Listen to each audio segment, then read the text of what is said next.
Hi hello నమస్తే welcome to I dream. నేను మీ anchor తిరు. ప్రస్తుతం అయితే ఎక్కడ చూసినా కూడా ఐపీఎల్ ఫీవర్ అయితే నడుస్తూ ఉంది. మరికొన్ని గంటల్లోనే ఐపీఎల్ అనేది 2024 సీజన్ అయితే స్టార్ట్ అవబోతుంది. ఈ నేపథ్యంలో ఫ్యాన్స్ అందరూ కూడా ఏ జట్టు బలాలేంటి, ఏ జట్టు బలహీనతలేంటి, అసలు ఎవరు టైటిల్ ఫేవరెట్గా బరిలో దిగబోతున్నారు, ఎవరి ఆట ఎలా ఉండబోతోంది, ఎవరు కీ రోల్ ప్లే చేయబోతున్నారు, ఇలా ఐపీఎల్కి సంబంధించి చాలామంది మైండ్స్లో చాలా ప్రశ్నలు అయితే తిరుగుతూ ఉన్నాయి.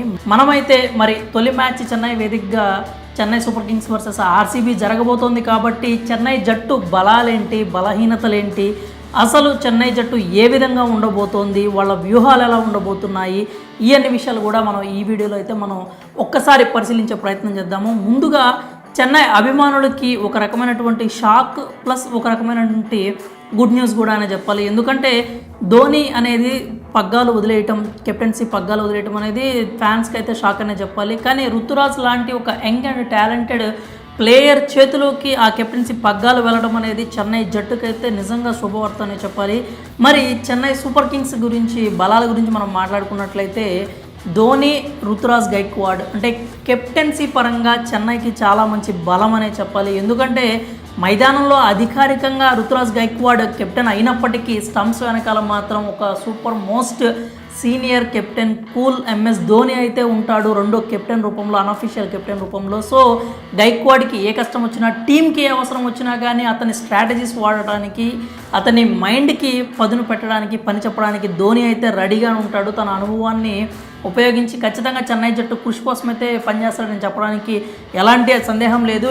ఇక బ్యాటింగ్ పరంగా చెన్నై జట్టు బలం ఏ విధంగా ఉందో చూడాలి అంటే రుతురాజ్ గైక్వాడ్, రహానే, రచిన్ రవీంద్ర, శివం దుబే, జడేజా, ధోని లాంటి వరల్డ్ క్లాస్ టాప్ బ్యాటర్స్ అయితే చెన్నై జట్టుకైతే అందుబాటులో ఉన్నారు. ఇంకా మనకి స్పిన్ పరంగా చూసుకున్నా కూడా జడేజా, మొయిన్ అలీ, మిచెల్ శాంటనర్ లాంటి వరల్డ్ క్లాస్ టాప్ స్పిన్నర్స్ అయితే చెన్నై జట్టులో అందుబాటులో ఉన్నారు. సో అటు బ్యాటింగ్ పరంగా చూసుకున్నా, ఇటు బౌలింగ్ పరంగా చూసుకున్నా కూడా ఖచ్చితంగా చెన్నై జట్టుకి చాలా మంచి బలం అనేది ఉందనే చెప్పాలి. ఇక మరి బలాలే కాదు, బలహీనతల గురించి కూడా మనం మాట్లాడుకోవాలి. చెన్నై జట్టు పరిస్థితి చూస్తుంటే ఇప్పుడు మనకి స్టార్స్ అయితే ఒకరి తర్వాత ఒకళ్ళు దూరం అవుతున్న పరిస్థితి కనబడుతుంది. ఒక క్రికెట్కి సంబంధించి ఒక చిన్న సామెత రూపంలో చెప్పుకోవాలంటే నో బాల్కి రన్అట్ అయినట్టుగా ఉందన్నమాట చెన్నై పరిస్థితి. ఎందుకంటే ఉండటానికి జట్టులో చాలామంది స్టార్స్ అయితే ఉన్నారు, కానీ ఒక్కొక్కరుగా మ్యాచ్ మనకి సీజన్ స్టార్ట్ అవడానికంటే ముందు గాయాల రూపంలో బయటికి వెళ్ళిపోతూ ఉన్నారనమాట. ముందుగా చూసుకున్నట్టయితే మనకి పేస్ సెన్సేషన్